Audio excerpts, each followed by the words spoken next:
start all over again? That's a fun first story. Ladies and gentlemen. 3 hours later.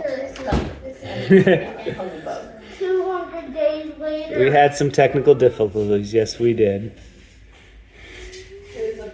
Breaking news in the city, one whole night. We didn't start.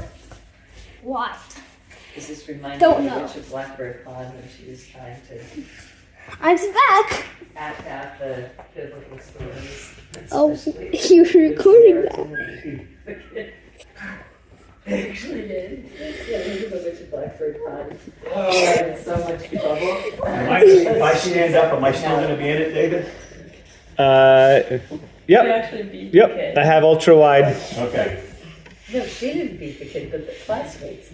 Oh. All right, let's All right, let's get going. let's get We going. got to get through this, and we got to lunch, and we got to go. Okay. Okay. All right, narrator, where were you? Where were you? Okay.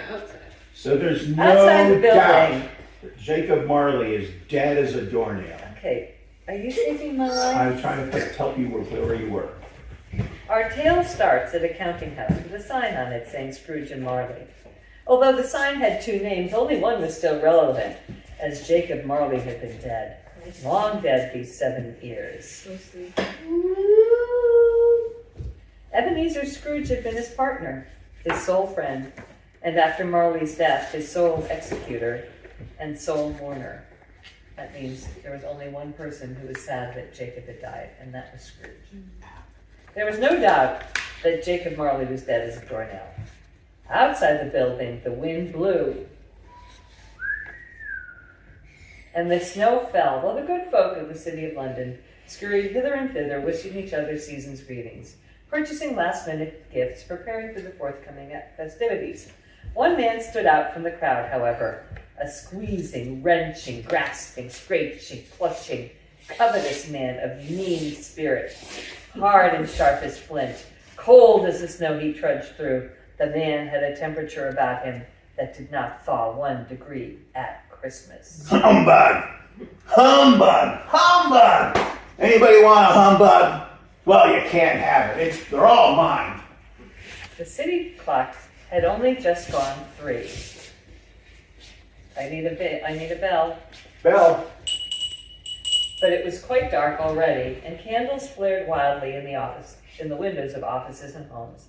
All except one. The only light that came from the counting house of Scrooge and Marley was that of a minuscule fire and a single candle on the desk of Bob Cratchit, the mild-mannered clerk, who sat there. The back door to the counting house creaked open, and the wind howled through the opening as Mr. Ebenezer Scrooge entered the dark and dismal premises. Seconds later, the front door opened, and again the wind howled, as briefly as Scrooge's nephew Fred entered the house. Merry Christmas, Uncle. Ah, humbug. Christmas a humbug, Uncle.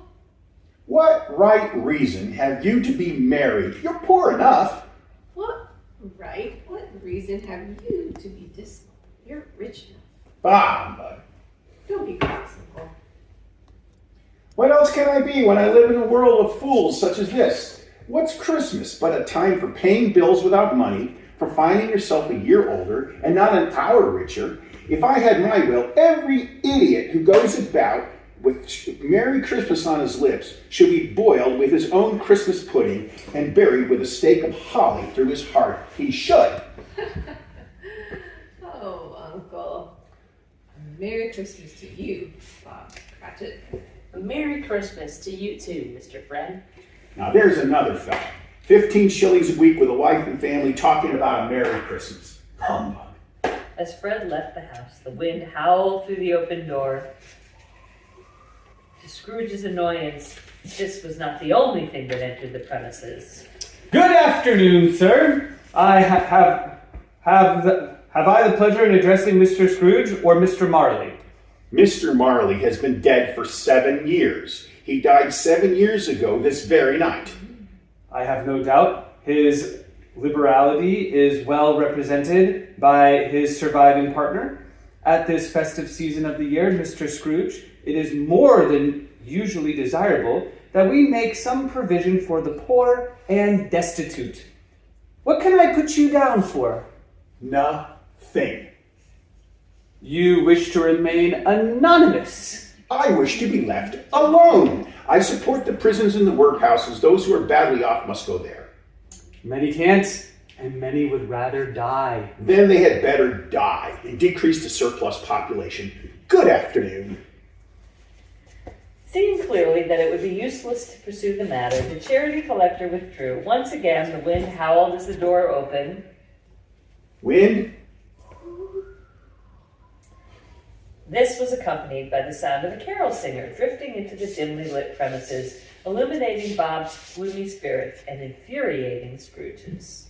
On the 12th day of Christmas, the true love sent to me. 12 drummers drumming, 11 pipers piping, 10 lords a leaping, 9 ladies dancing, 8 maids a milking, 7 swans a swimming, 6 geese a laying, 5 golden rings, 4 calling birds, 3 French hens, 2 turtle doves, and a pumpkin in a pear tree. Bug off. Bog off, Mr. Scrooge. That's right. It's bog off. There's a special offer on carols tonight. Buy one, get one free. Come on, everybody. Humbug. We wish you a Merry Christmas. We wish you a Merry Christmas. We wish you a Merry Christmas and a Happy New Year. Glad tidings we bring to you and your kin. Good tidings and Christmas and Happy New Year. Get out! Scrooge slammed the door with such energy of action that the singer fled in terror. It was more than an hour before Scrooge addressed his shivering clerk. I suppose you'll be wanting the day off tomorrow? It's convenient, sir. It is not convenient, and it is not fair. If I was to stop you a half-crown for it, you'd think yourself ill-used, and yet you'd think me ill-used when I pay a day's wages for no work. It's only once a year, sir. A poor excuse for picking a man's pocket every 25th of December. But here, all the earlier next morning. Promising he would, Bob Cratchit opened the door into the howling wind, and having bade his employer a Merry Christmas. he left with the words Humbug, humbug. ringing in his ears. Ebenezer Scrooge locked up the counting house and made his way home through the snowy streets of London to the chambers which had once belonged to his deceased partner. His premises were old and gloomy, and the fog and frost hung mournfully about the black gate of the house. And if you could see it, his knocker, Marley's face, appeared on the door knocker. As he put the key in the lock of his front door, his eyes fell upon the large but unremarkable door knocker in front of him. He was mildly shaken, though not too stirred, to see the ghostly, motionless face of his ex-partner, Jacob Marley, staring back at him in place of the knocker. The face was not angry or ferocious, but the hair was curiously wild, and the wide-opened eyes were perfectly still. As Scrooge approached and looked fixedly at its phenomenon, became a knocker again. Pooh-poohing the moment, Pooh-pooh. he threw the door open and entered his cold, dark abode. As was his custom, he then went to put on his dressing gown, slippers, and nightcap. I should inform you that after his entry into the premises, he walked through all his rooms, though not before cautiously looking at the back of the door, as if expecting to see Marley's pigtail sticking out into the hall. He also double-locked himself in, which was not his custom, and was only then satisfied that he was alone. Thus secured against surprise, he went to put on his dressing gown, slippers, and nightcap. Once changed, he settled down before a meager fire. As he sat back, he glanced at a bell that hung in the room. It was a disused bell, used for some purpose now long forgotten, and it was to his great astonishment that this bell now began to swing. Soon it rang loudly, as did every bell in the house. The ringing ended as suddenly as it had begun. Humbug. He muttered, but his color changed when the bells were succeeded by the clankings and clinkings of chain and ghostly wails, until a figure passed through the heavy door to the room where Scrooge stood quivering. It was a figure Scrooge knew well. What do you Jacob want Marley. with me? Much? Bah, You don't believe in me? I don't. The ghost shook his chains violently and raised a fearful cry.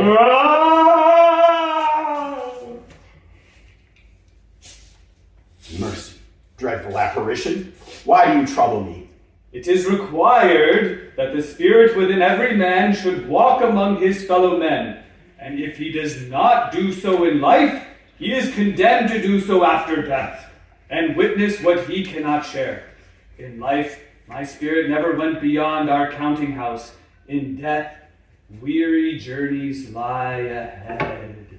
But why are you fettered so? Okay, doorbell ring. Intermission.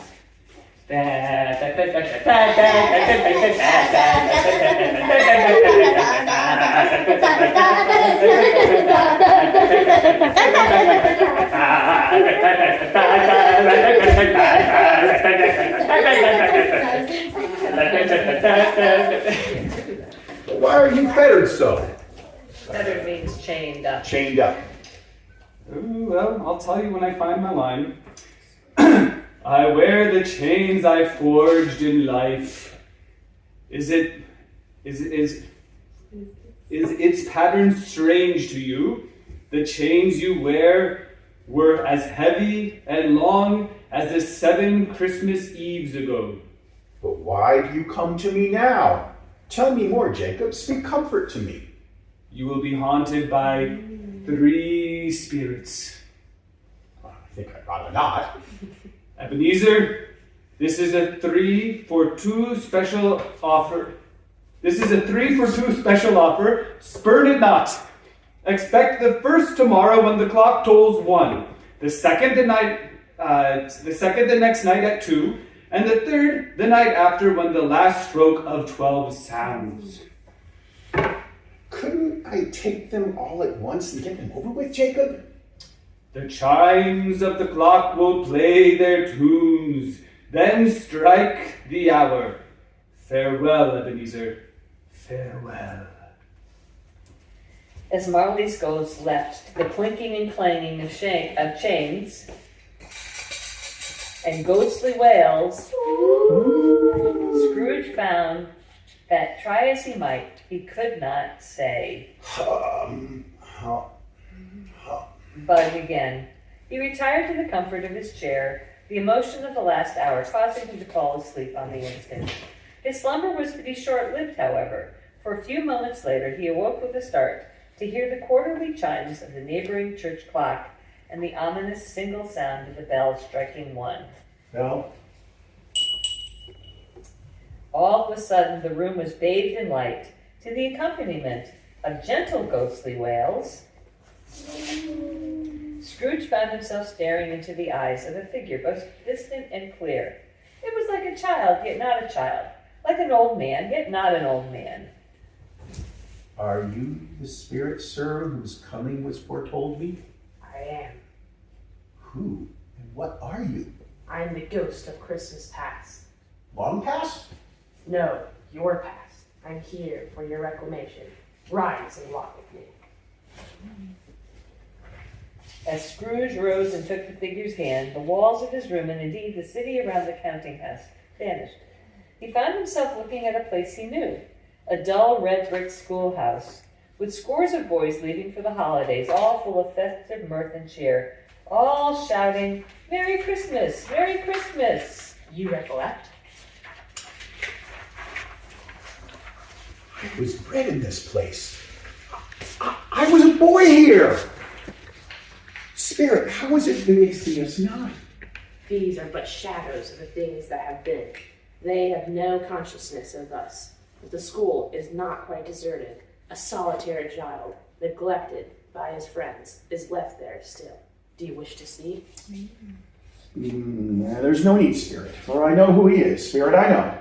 The ghost took him on a journey through many a Christmas past. The solitary figure continually left alone at the school year on year, until one year when a coach was sent to bring him home to a happier house than the one he had been sent from as a small child, home to a father much kinder now than he had used to be. The child did not know why his father had changed for the better, or why he had been harsh years earlier, but he was home to an excitable younger sister who put her arms around him and kissed him and addressed him as her dear, dear brother Ebenezer, and who told them they were to be together all Christmas long and have the merriest time in all the world. She was quite special, was little Fan. A delicate creature with a large heart. She died a woman and had, as I think, children. One child. True, your nephew. Yes. The scene changed, and Scrooge found himself looking in on a crowded works party with dances, songs, and festive mirth. Sounds of Woo! Yeah! Festive mirth. I know this place. I was apprenticed here. Oh, what? That's dear little Fezziwig. Is Fezziwig alive again? Yo-ho there, Ebenezer! Yo-ho, Dick! Tis Dick Wilkins, to be sure. No more work tonight. Christmas Eve, boys. Let's have some room here. Hilly-ho, Dick. Cheer up, Ebenezer. Let's have some Christmas cheer. Woo! Yeah? I never heard a bad word spoken against him. There was nothing but praise, and he knew how to show folk a cheerful time. The small sum of 3 or 4 pounds to make this silly folk so full of gratitude. What's the matter? There were carol singers at my door this afternoon.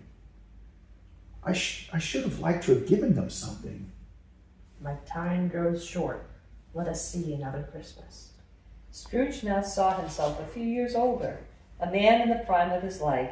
His face had not the harsh and rigid lines of later years, but it had begun to wear the signs of care and greed. He was not alone, but standing with a very beautiful girl, now just a distant memory. Scrooge uttered a name. It matters little.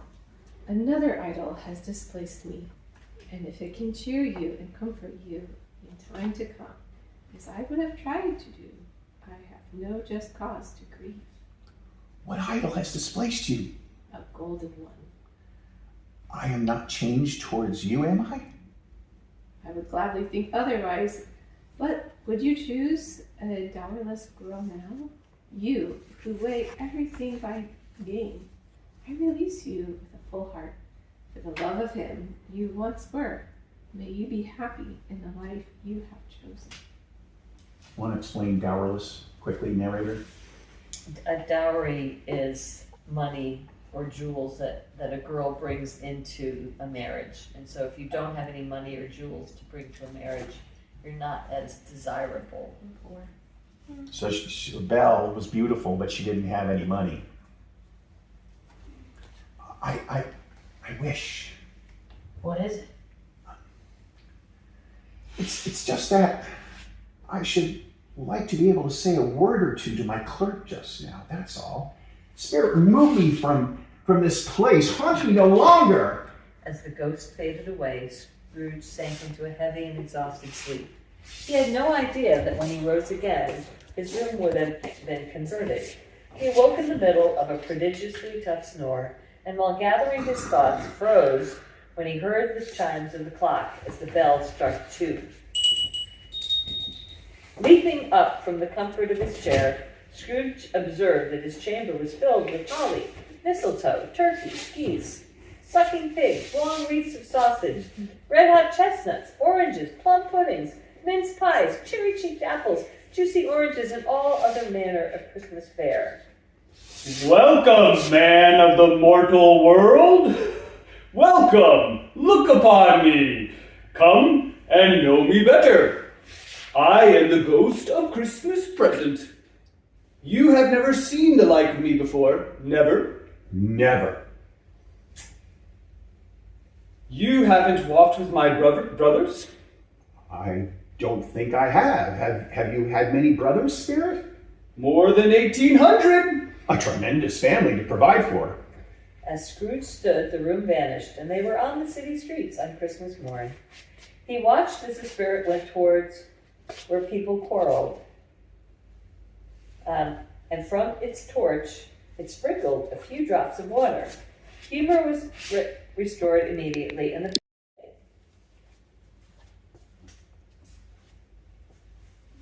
Yes, it's a shame to quarrel on Christmas Day. The next moment, they were at the house of Bob Cratchit, where they heard the sounds of Christmas merriment. Christmas! Merry Christmas! The atmosphere had an effect on Scrooge, who wondered how the 7 Cratchits could get by. All on 15 shillings a week? On Bob's shoulders sat his youngest child, the crippled and sickly Tiny Tim, giggling with joy as the family now played hide and seek. Merry Christmas to us all, my dears. God bless us. God blesses everyone. Spirit, tell me if Tiny Tim will live. I see a vacant seat in the poor chimney corner, and a crutch without an owner, carefully preserved. If these shadows remain unaltered by the future, the child will die. No. No, no, kind spirit, say he will be spared. If these shadows remain unaltered, none other of my race will find him here. To Mr. Scrooge, the founder of the feast, raise your glass all. To Mr. Scrooge, the founder of the feast. Founder of the feast indeed. I wish I had him here. I'd give him a good piece of my mind to feast upon. My dear, the children, Christmas Day, everybody, to Mr. Scrooge, the founder of the feast. Happy? Woo! Okay. The toast was drunk, though with little heartiness in it, and Tiny Tim drank last of all. He didn't care tuppence for it. Scrooge was the ogre of the family, but they were happy, contented, and when they faded in the bright sprinklings of the spirit's torch at parting, Scrooge had his eye on Tiny Tim until the last. As the wind whistled about them, the spirit led Scrooge on a journey through towns and villages and hamlets, through house after house, each one with a Christmas tune or thought, regardless of circumstance. What place is this?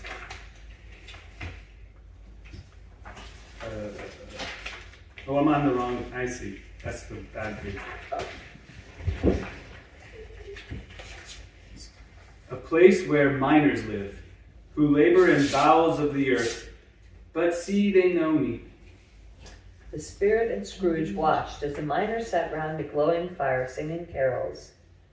Good King Wesley's looked up on the feast of Stephen, when the snow lay round about, deep and crisp and even. Brightly shone the moon that night, though the frost was cruel. When a poor man came in sight, gathering winter dew. Then as suddenly as they had ventured into places far away, they were back in London town, in a gleaming room with the sound of laughter coming over nearer. Scrooge recognized the laugh and knew it well, but it was normally to his irritation. He said that Christmas was a humbug. He believed it too. He's a comical old fellow, and not so pleasant as he might be. However, his offenses carry their own punishment, and I have nothing to say against him. But enough for that for now. 'Tis time for our next game. Now then, this is how the game works. I think of something, and to your question, I can answer only yes or no. For example, if I think of a Christmas pudding, you might say, is it alive? And I would say, no. You might then ask, is it a type of food? And I would say, yes. And the game continues like that until you get the answer. Now, who has the first question? Do you, We're Are we faking the gonna- game. We're faking the game. That's right. Uncle Scrooge, and Merry Christmas to him, wherever he is. He wouldn't take it from me, but may he have it nevertheless. Uncle Scrooge. Uncle Toast to Uncle Scrooge. Scrooge. The ghost and the visions faded as the church bell struck 12. Church bell. Church bell. As the last stroke ceased to vibrate, Scrooge remembered the prediction of old Jacob Marley, and lifting up his eyes, beheld a solemn phantom draped and hooded, emerging like a mist from the ground. You going to be the ghost of Christmas present, darling? Or The Christmas future? Future? You don't say any lines, I suppose. No. There doesn't. If you want someone just standing, You just rised up or if you behind want, me. Maybe you want David to or do do it. you, or No, you can because have he's like going Zay to do be it. the man. Zaya, you want to be it? Go behind You want to her. be the You- Zay, you are you're the the- ghost. You are a very creepy ghost. But you don't have to say The anything. ghost of Christmas future rises behind Scrooge. Oh, am I in the presence of the ghost of Christmas yet to come? You are about to show me shadows of things that have not yet happened, but will happen in the time before us? Is that so, Spirit? The phantom pointed downwards with his hand and 2 fingers, emerged from the foggy gloom. Scrooge knew them and advanced to listen to their talk. So man one. I don't know much about it. Either way, I only know old Scratch is dead. When did he die? Last night, I believe. It's likely to be a very cheap funeral, for upon my life, I don't know anybody to go to it. Cold, isn't it? Seasonal, though, for Christmas time. Not another word was spoken. That was their meeting, their conversation, and their parting. Quiet and dark beside them, the phantom stood motionless, as Scrooge then observed 2 charwomen, that means cleaning ladies, come out from the darkness.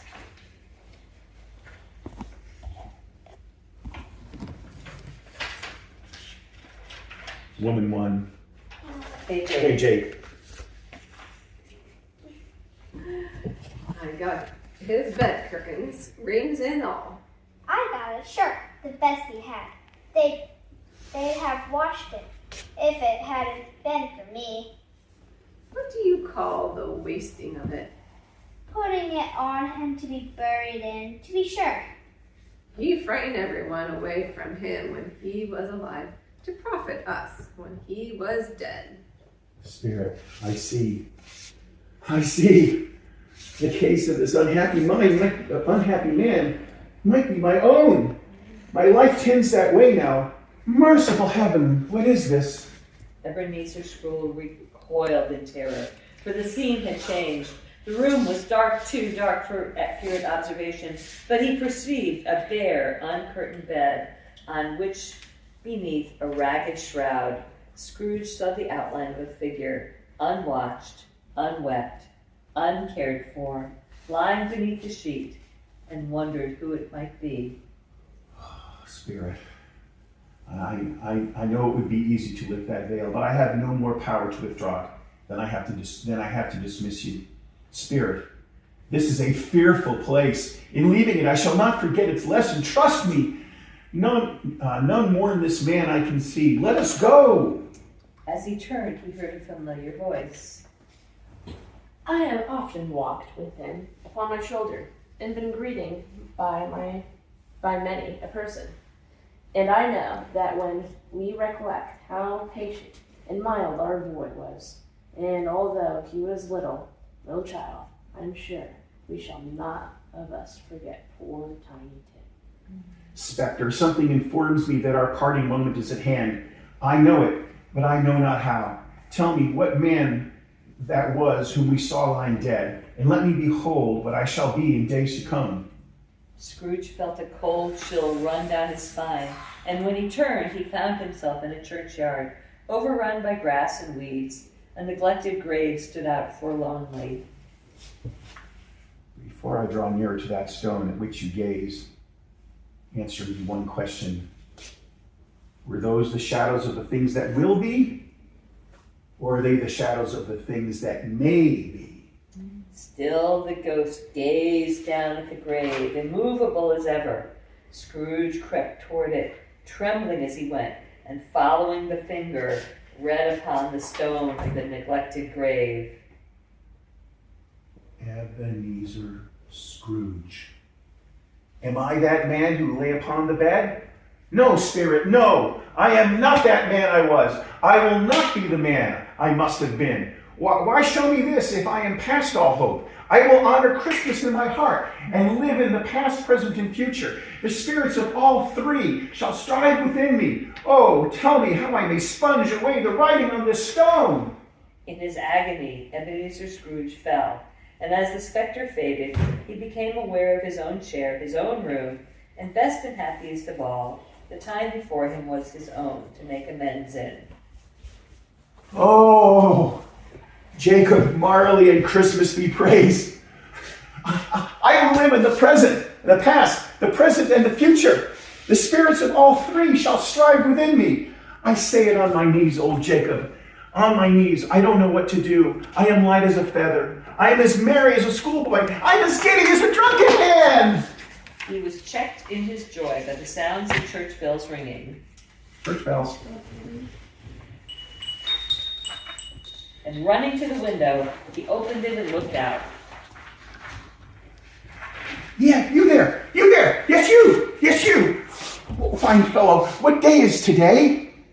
Christmas Day. Christmas Day. It's Christmas Day. It's Christmas Day. I haven't missed it. I haven't missed it. The spirits have done it all in one night. Listen, my fine fellow. Go and see if the prize turkey still hangs at the poulterer's. If so, buy it and deliver it to Bob Cratchit's house. Here, take this half-crown. He gives a giant chocolate coin to the audience member. Bob shan't know who sent it. It will be twice the size of Tiny Tim. I wonder how Mrs. Cratchit will get it ready by supper time.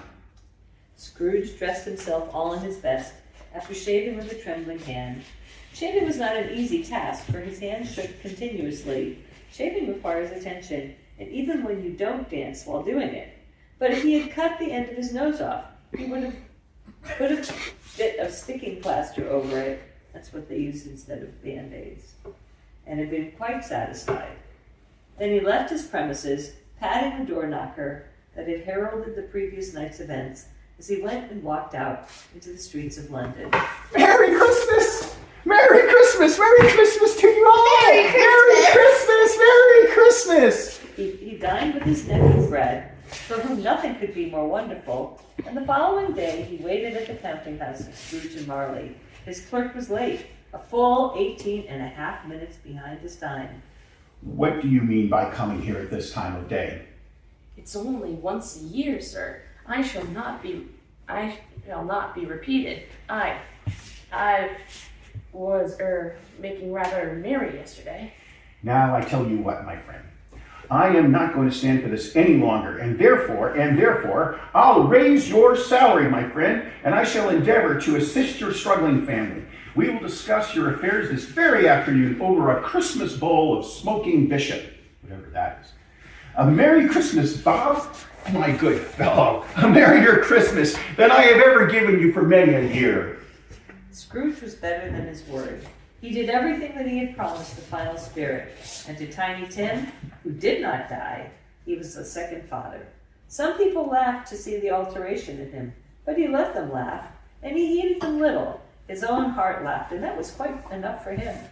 It was always said of Ebenezer Scrooge that from that Christmas Day onward, that if any man alive possessed the knowledge, that it was he who knew how to keep Christmas well. And as he pondered his new life, he fancied he could hear Tiny Tim's observation echoing round the streets of old London town. God bless us, everyone. So let's all sing. We wish you a Merry Christmas. We wish you a Merry Christmas. We wish you a Merry Christmas and a Happy New Year. Glad tidings we bring to you and your kin. Good tidings of Christmas and a happy new year. The end. Wow, great job. All right. Yeah, good job. Good job. Thank you, Poppy. Good job. You were an awesome ghost, Zaya.